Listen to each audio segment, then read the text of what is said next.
Stardust with John Coltrane. So that's very slow. I was going to say that's slower than Willie Nelson. Yeah. Yeah, That's almost as slow as Ray yeah, Charles. That was quarter note equals 55. Anything below 60, and you're in the lava pit.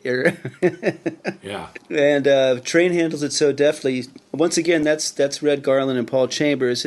That's the session with Jimmy Cobb, though, where they do an invitation that we've talked about in the past. That's right. Yeah, it's Jimmy Cobb on drums, and it's Wilbur Harden on flugelhorn on that track. Right. So he does the Savoy sessions with Wilbur Harden, doing a lot of Wilbur's tunes.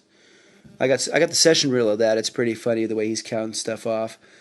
But Train when his interim when Miles fired him to getting hired back for Milestones, they already had a couple things in progress. So he's playing in Monk's band, and he's recording these records with the Red Garland Trio and doing studio dates with the Red Garland Trio also. And Red Garland quit Miles's band after Milestones. And so it's a natural fit that PC, Paul Chambers, Red Garland would be on all these Train sessions, especially when they're doing standards. Well, and on that particular tune, you're reminded again why Red Garland was featured on our virtuoso pianists of the '50s. Yeah, when he does those triad runs, wow. Yeah, and also those interesting chords that had interesting resonances going on, and he's just what a master he is, and he shows off a little on that tune, but he should. It's wonderful, the slow pace, very slow, but again, Coltrane. Right. It doesn't matter with Coltrane; he can play it as slow as you want or as fast as you want. Yeah, great stuff. So then we come to our final cut of part one. Of course, there's a whole part two.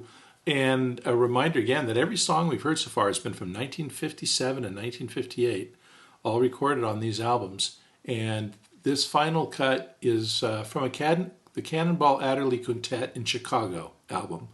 And it's the first cut we've got that's 1959. So we're entering a new year here as we're approaching the 60s. And the song was originally titled Weaver of Dreams.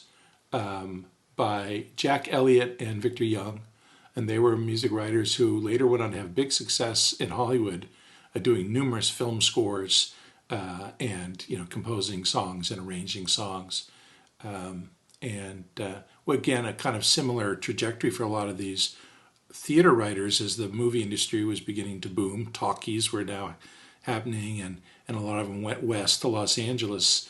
Where they could get a lot of work writing songs for films, and also with their arranging skills, the natural for creating big emotional soundtracks, for dramatic Hollywood movies. And all the usual names covered this song: Nat King Cole, Bing Crosby, Johnny Mathis, Tony Bennett, and some of the jazz musicians: Kenny Burrell, Oscar Peterson, Joe Lovano, and Freddie Hubbard. Another classic song that's been covered quite a lot. But a very interesting song. And let's listen to it, and then we'll get your thoughts about it afterward. You're a Weaver of Dreams, the Cannonball Adderley Quintet with John Coltrane.